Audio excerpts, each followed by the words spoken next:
Hi, my name's Koichi, and I'm one of the Japanese tutors on edufire.com. Today I'll be doing a little Japanese lesson. One of the most common questions I get is what's the difference between all of the Japanese alphabets? And when I say all the different alphabets, I mean this many alphabets.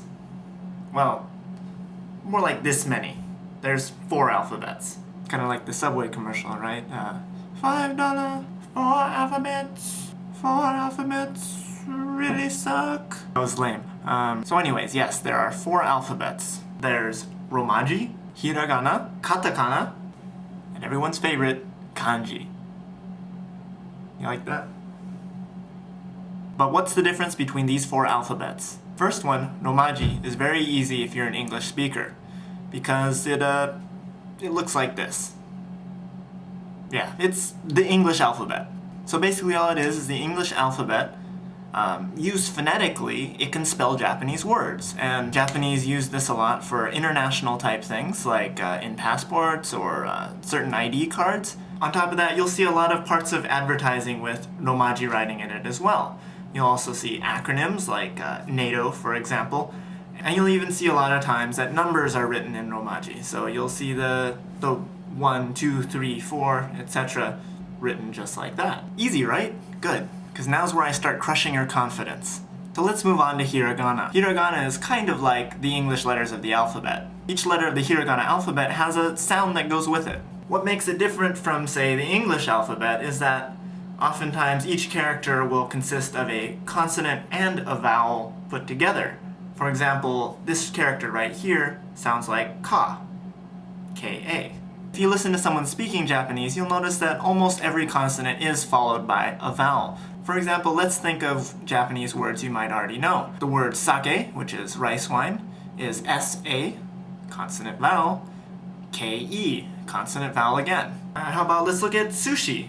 That's S-U, consonant vowel, and then shi, S-H-I, that's kind of like a consonant vowel. Now, there are exceptions to this rule. There are 5 letters in the hiragana alphabet that consist only of vowels, and those are a, I, u, e, and o. There's also 1 letter that's only a consonant, and that's n. So if you ever hear a Japanese word that's a consonant vowel and then consonant with no vowel afterwards, then that last consonant is always going to be an n sound. So for example, the Japanese word for easy, which is kantan, is K-A-N, ka, and n, and T-A-N, that's ta, and n, so ka-n, ta-n. So hiragana will often be paired with kanji to give it context. So for example, if you want to turn a word into past tense, present tense, all those different things, you'll use hiragana in order to modify the kanji to come up with whatever you want to say. Hiragana is also used in particles, so like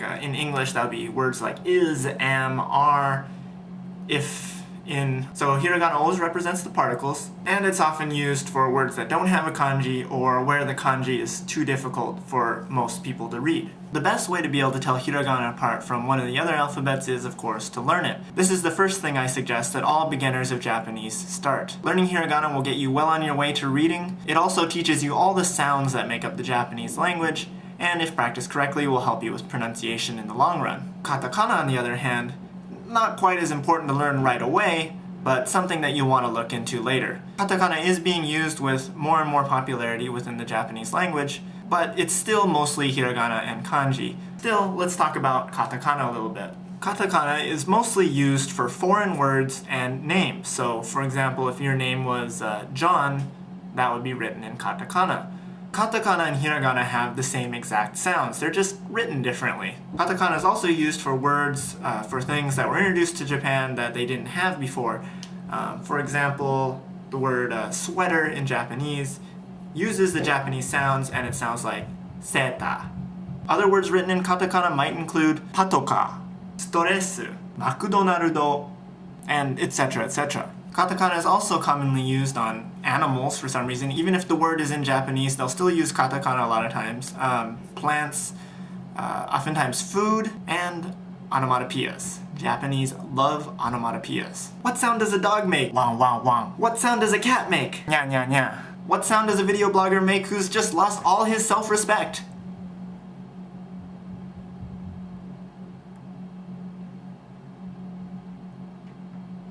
And also katakana is used on emphasized words, kind of like how English uses italics to emphasize certain words. And lastly, it's used for a lot of scientific, mathy type words. Stuff I don't understand. The last one is kanji, and if you're still here watching this video, now's the time to escape.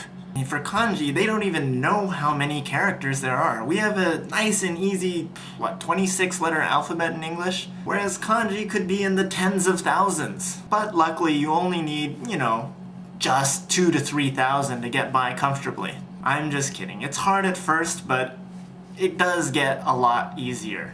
Kanji's a lot of fun, though. I recommend kanji. So where is kanji used? A lot of nouns are written in kanji, as well as the stems of adjectives and verbs. And when I say stem, remember when I was talking about how hiragana is often used to put context onto a kanji?